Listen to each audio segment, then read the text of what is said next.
راش في اوي بيازد ديال باريس باختيار طلباني تشوف دير السياسي هسه بحس كون ديال مدى باريس باختيار تقال بخيراتي خوش والله كون ديال زور سباس كاكش افين ريكافتن كلين هما تبيجي هميل سر ريكافتن اخوتشون حتى افين اش افروبي فاجي حتى دباش كنا وزارات ودستيا ولجنه وهر تشتكي تني اگر تشتك استحقاق كرداب تو بتايبتجي افا بارتي مدهيديتي سر ريكافتن نوچن بوچی اول برانبری پارتی تکرم بوچی برانبری هرم کردستان رکفتن نائنه انجام دان سرتا سپاسان دکم با میوانداریه و سلاو رزم با بینرانی خوشویستی کانالی کردستان بسیار بداخل ویدیو نبینی من دستیاردانی چی به معنی و به تمی کاروباری ناخوی هرمی کردستان بو بداخل وی کدیو نبینی من گەمەیەک بوو لە چوارچێوەی پەیامێک بۆ سەکرەداتی سیاسی کرد و بە تایبەتی بۆ پارتی دیموکراتی کوردستان بەوەی کە ئێوە شەڕی ئێمەتان لە بەغدا پێ ناکرێت بەداخەوە هەر لە چوارچێوەی ئەو گەمەیە و ئەو پەیامە جۆرێک لە دەست بادان و جۆرێک لە شەڕی شکاندنی ئێسخانشی تێدا بوو لەوەی کە ئێمە دەتوانین هەر کەسێک هەر وەک چۆن لە دوو خولی پێشووی دوای 16 ئۆکتۆبەر هەموو سەرۆکاتیەکانمان بۆ خۆمان کۆنتڕۆڵ کرد لە کاتێکە لەو قۆناغانەی پێشووە ئەوان لاواز بوون بەڵام بەرەی شیع بە شێوەیەکی گشتی لە دوای 16 ئۆکتۆبەرەوە بۆ بەرامبەر بە کورد بەهێز بوون لە ناو بەرەی شیعە برای مقاومه که لابالشی بهیز لم قناغدا اگر لخولکی پیشو سری بکن لابالشی بهیز نبون کرسی کانیان دیاری کراو که خوی لا هشتا کرسی ده بلام استایا ولا امرو لو هالبجاردنی 2025 کرسی کانیان سری 112 کرسیه دتوانن نخشو مورک لهمو او بابتلبدن که خویان دیانیت بویا آسایی بلای اوانا هر کەسێکیان بوێت فەرزی بکەن بەسەر کورد و بەسەر سنەشدا بۆ ئەوەی کە وەک لە هەڵبژاردنەکانی پێشوو بوو دەیگوت هەم نوورێن مالکی دەوڵەتی یاسا لەگەڵ هاوپەیمانەتیەکەی محەممەد شیع سوودانی ئاوەدانکردن تایبەتی باسییان لەوە دەکرد کە ئەوان بە هەموو شێوەیەک دژی ئەوەن گۆشارێک لەسەر پارتی لەسەر هەرێمی کوردستان دروستکەن بە تایبەت لەسەر ئەو پۆستانەی کاکشفان پارتی ئەمە بەڕای تو ڕاستە یان من پێم وایە باسی ئەوم کرد کە گوتم ئیتاری تەنسیقی لە خولەکانی پێشووە بەرەی سیاسی بەهێزتر بوو لە بەرەی چەکداریەکەی ئەوەی کە پێی دەگوترێت بەرەی مقاومە لە خولەکانی پێشوو مالکی نزیکەی 47 کورسیە بوو ئێستا نزیکەی 29 کورسی هەیە بەڵام بەرەکەی دیکە لە خولەکانی پێشووە 80 کورسیانە بوو ئێستا 112 کورسیان لە ناو ئیتارا هەیە زاری چۆن ئەم 112 من پێم وایە کەوتم پەیامێک بوو یان شەڕی ئیرادە بوو لەگەڵ سەرکرداتی سیاسی و لە ناو سەرکرداتی سیاسی کوردستان لەگەڵ پارتی دیموکراتی کوردستان کە هەڵگری سێ دروشمی سەرەکیە بۆ ئایندەی عێراق بۆ ئایندەی پێکهێنانی کابینەی نوێی عێراق کە ئەویش هاوبەشی و هاوسەنگی و سازانە ئەگەر تۆ قسەیەکی عەرەبی هەیە کە دەلێ بداية القصيدة كفر يعني سرتاي شعركي بكفر دست بكر بين أوراقي تجيبت إما سرتاكي وقصيدة كشيء بعام لنا كردواري باز ذكرية ده اللي قال يكم تعصي هر شو طيما بنسربو عمل بادين يد بيجين خيارش تدكيه دياره بس ركوا بويا إما قد سرتاي قصيدة كا يعني ليكم تعصي اللي قال أوانات هر شو طيما بنسربو أي باش إما باسي دستور دكين باسي أنجمني اتحاد دكين باسي ياسين وتغاز دكين باسي كومالك ما دي سطوت كومالك دواكاري وما في كردية كلا عيندها إما ياسر سر جيجري دومي سر بوستيك كبابتك بلا إما بوستك نية بقد أوي بابتك شكاندني إرادية بابتك بابتي بيامي كأنما إما أوي كدمان أويد دبي أوجي بجيب كريت أوي كيوسمان بوس سنة دايبنين هل إمش بو كردي دادنين بمرجك أجر تسليمي داخوازي وداوكاني إما بن إما زور آساية بلامان أو كان دي كدامان ناو دي كين قرباني أجر إيروش سازان ما بوبكن سازش ما بوبكن بورا بويا ئەو کاندیدی دیاریکراوە لەگەڵ ڕێزم بۆ کەسەکە بەڵام ئەوان ئەو کەسە بەکاری دێنن بەرامبەر بە پارتی بەرامبەر بە کاندەکەی پارتی دەنا دڵنیام لەوەی کە دڵنیام قسەن بەسرم ماڵ دەبێت ئێستا سعات دوو جارێکی کردە ناو گەڕێکی دیکەی هەڵبژاردنەوە تەسەور دەکەم قوربانی بەو کاندیدە بدرێت لە پێناو ئەوەی کە دەیانەوێت لەگەڵ پارتیا بیکەن ڕەنگە سەرۆک کۆمار بێت پەیامەکە گەشتووە ئەوەی کە پێتان دەکرێت لە بەغا فعلا پێدان دەکرێت ئێوە بە پشتی خۆتان قوتان نییە ئەوانەی کە پەیامیان ناش ئەگەر بابەتەکە ئەو هەیە مەسەڵەن یەکێکی کووردە بەرامبەر لایەنێکی دیکەی کوردی بەکاردێنێت گەمەیەکی وا سیاسی هەیە کە پێشتریش هەبووە ئەی بوو کورد خۆی پێشەوەی بچێتە ئەوێ بینی خۆیان ڕێک ناکەون کاکە گەمەی وا هەیە لە ڕێ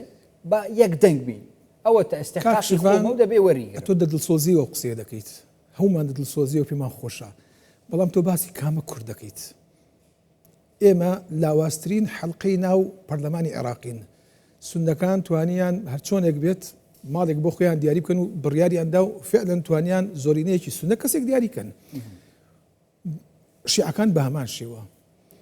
برا ئێمە ساڵێک و چەند مانجێکە انتخاباتمان کردو ئەگەر ئێمە کوردی یەک گرت و یەک خیتاب و یەک گوتارمان هەبووایە ئەمەمان نەبینی ئەمڕۆ بۆیە دەستێوەردان لە ناو ماڵی ئێمە هەمە چەشنە لە ناو سنەیە کەساتێکی سنە گورزی بەهێزی پێکەوتووە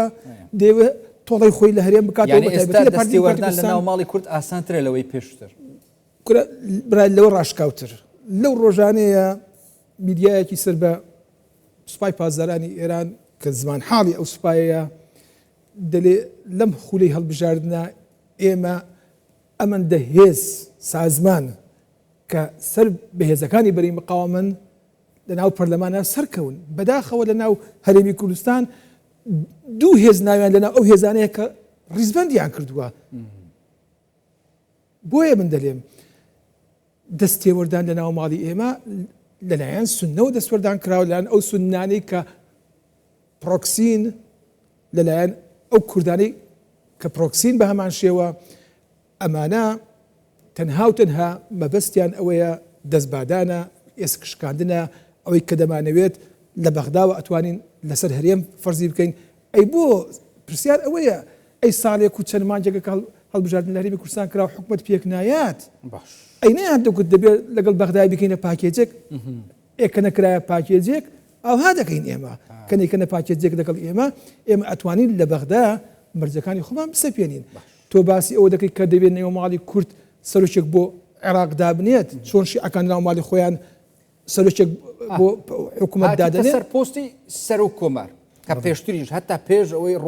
دانیشتنەکان ئەنجام بدرێت سەرۆک بارزانانی پەیامێکی ڕوون و ئاشکرای هەبوو کە لایەنە کوردیەکان چ لە پەرلەمانی کوردستان چ لە فڕۆکسیۆنە کوردیەکان لە بەغدا چ لایەنە سیاسیەکان بەگشتی بەعام ڕێکەون لەسەر کەسێک کە ببێتە سەرۆک کۆماری عێراق لە بەرژەوەندی کوردستانە بێت شەڕ نییە پارتی بێت شەڕ نییە یەکێتیش بێت بەڵام ئەوان وەکو بەهانە هەندێک لایەن هەن وەکو بەهانە ئەمەی دەهێنن پەیامەکەی سەرۆک بارزانانی پێکەوە بەستنێک ئەگەر بیکەین لە ڕووی سیاسیەوە بۆ نمونە ئەگەر بۆ پۆستی سەرۆک کۆمار هەر کوردێک بێ کێشەی نییە بۆ پارتی کێشەی نییە مەسەلەن هەر کوردێک بێ ناوی ڕێبوار بێ یان ناوی شاخەوان بێ برا ئەوان دەکرێت بڵێن ڕەنگە پەرچەکردداری ئەو بەنامەی بارگای بارزانی بێت ئەوەی کە دوێنێ بینیمان ڕەنگە پەرچەکردداری ئەوە بێت ئەمەی کرا هەمووی بەس بۆ ئەوەی پێمان بڵێ بووینە بەو پەیامە پێمان بزەبێت پێمان بڵێن ئێمە ئەو پۆستە لە بەغدا هی کووردە بەڵام لەناو کوردشە هی ئێمەیە لە کاتێکە ئێمەش نەمان گوتووە لەناو کووردا بۆ شێبێ یان بۆ چێنە بێ گوتمان لەناو کووردا وەکو خولەکانی پێش 16 ئۆکتۆبەر لەناو کووردا یەکلایی بکرێتەوە خۆ لە پێش 16 ئۆکتۆبەر ئێمە لە 2014 کاڵبژاردن کرا ئەو پۆستە کێبرکی لەناو خودی یەکێتی دەدا بوو بەڵام لەناو فراکسیۆنە کوردستانەکان ئەو کێبرکی یەکلایی کرایەوە بۆیە لە دوای 16 ئۆکتۆبرەوە ئەم پۆستە بەداخەوە دەبەخشرێتە یەکێتی لەلایەن زۆرینەی شیعەوە دەبەخشێتە یەکێتی وەکو پاداشت استحقاق نییە نەخێر وەکو پاداشت دەدرێت یعنی ئێمە لە سەرەتاکان لە پێش 16 ئۆکتۆبەر لە 2014 تا 2010 هەڵبژاردنێک بوو لە دوای هەڵبژاردننی 2010 تاکو 2025 ئێمە ئەم پۆستە لەسەر دەست ئیرادی کورد نەماوە ویستمان جارێکی کە بە ئیرادەیەکی کوردی ئەم پۆستە ئەم شایستەی کورد جارێکی دیکە سازانی لەسەر بکرێت نێوماڵی کووردا بۆ ئەوی بەهێز بێ لە بەغا بۆی وەک خولەکانی پێشوو نەیبینین کە ئیرادی ئەوەی نەبێت بۆ کەمترین بچووکترین هەڵوێست یان بچووکترین بڕیار کە لە بەغداوە دەدرێت بەرامبەر بارێمی کوردستان هەڵوێستێکی لێ بینین خۆ بینیمان لە 2018 تاکو ئەمڕۆ دەیان بڕیاری بەڕاستی مچحیف و غەدر لێکراو لە کورد دەیان هەرێمی کوردستان دووچاری موشکباران و درۆنباران دەکرا و با بڵێن ستونی ئابووری هەرێمی کوردستان گورزی بەهێزی پێدەکەوێت بوجەی نییە موچەی بەم شێوەیە دەدرێت نەوتی ڕادەگیرێت بەڵام لە بەرامبەرە تۆ پۆستێکی گرنگ تێ لە بەغا پۆستێکی دەستەمۆکراوە لەگەڵ ڕێزم بۆ کەسایەتیەکان دەستەمۆکراوی ئەو لایەنەیە کە دەنگی پێداوە بە ئیرادی کورد نەچۆتە ئەوێ بە ئیرادی ئەو لایەنە نەچووە کە ئەمڕۆ دەیانەوێت پۆستی جێگیری سەرۆکی پەرلەمانیش دەستەمۆ بکرێت جارێکی دیکە بیدەنە دەستی کەستێک کە چی پێ بڵێن ئەوە جێبەجێ بکات نەکو سەر جێگری سەرۆکی پەرلەمانێک کە بتوانێت جەلسە ڕابکرێت ئەوان کەسێکیان ناوێت لە بەرامبەریان ئاستەنگ بێت بۆیە من پێم وایە ئەمە پەیامەکەش بەم شێوەی بیان ویستایە کاک شوان من پرسیارێکی زۆر یعنی ئاسایی و دروست بێت هەر تاچی ئێمە لای من ژمارەکانش هەیە داتاش هەیە دنیا بە لە خولی یەکەم بیان ویستایە بەڕێز ڕێبواریان دەرەچواند زۆرینەیەکیان هەیە و چۆن توانیان کاندیدەکەی خەزعلی بۆ جێگری یەکەم دەربچێنن ڕێبواریان دەردەچواند یعنی ئیتفاقەکە لە ناو ئەوەی کرایان پێشتر بای ئەوەندە کورسیان هەیە ئێستاشی لەگەڵا بێت لە خولی دووەم سێ دەنگیان بۆ زیاد کرد جارێکی کە من پەیامی دووەمە بۆ پارتی دیموکراتی کوردستان کە وەرە پێشەوە ئەتوانین دەری سوێنین بەس ئێمە لەبەر دەرمان نەسواندووە چاوەڕی ئێواکەین چاوەڕی دانیشتنی ئێواکەین چاوەڕی ئەوواکەین کە بە یەک کۆدام نشن و بڕیار بدەین ئەم کەسایەتیە ئەم بەڕێزەی کە کاندید دەکرێت مانعیان نییە قوربانیە ئێستا 2 ساعتی دیکە ساعتێک ڕەنگە ساعتێکی دیکە ئەگەر ئەو دانیشتنە بکرێت کە ئەوان داوای ئەەکەن ئەو بەڕێزە دەکرێتە قوربانی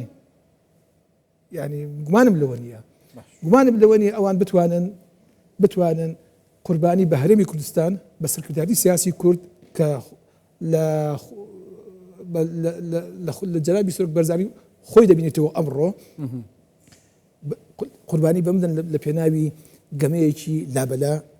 یان دەستبەدانێکی لابەلا یان لە پۆستێکا کە دیاری کراوە بۆ برادران لە یەکێتی نیشتیمانی کوردستان بۆیە جارێکی کە من دووبارەی دەکەمەوە ئەمە لە چوارچێوەی گەمەیەکی سیاسیە لە چوارچێوەی ململانیەکایە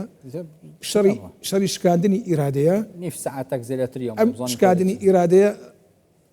ئەگەر ئەمڕۆ بۆیان بچێتە سەر بەیانی چاوەڕێی ئەوە مەکە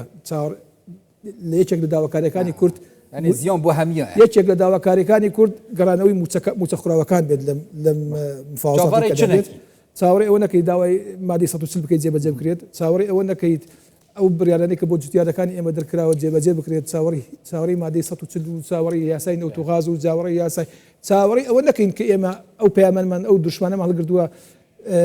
هاوبەشی و سازان و باوبەشی و هاوسەنگی و سازان ئەمانە جێبەجێ ناکرێت بۆیە ئەمە چاوەڕێی ئەگەر ئەم بابەتە تێپەڕی دەبێت تۆ دەست بکێشیتەوە و زۆر باشترە زۆر بە کەرامەت بکشێتەوە لەوە باشترە کە بچیت ناو گەمەیەکەوە هەکە کورتی هەکە بۆنەوە سەرچوت بینی پۆرتی دەخوڤەکشینە من پێم وایە ئەگەر بۆیان بچێتە سەر بوونی پارتی لە بەغا هیچ جیاوازێکی نییە لەگەڵ بوونی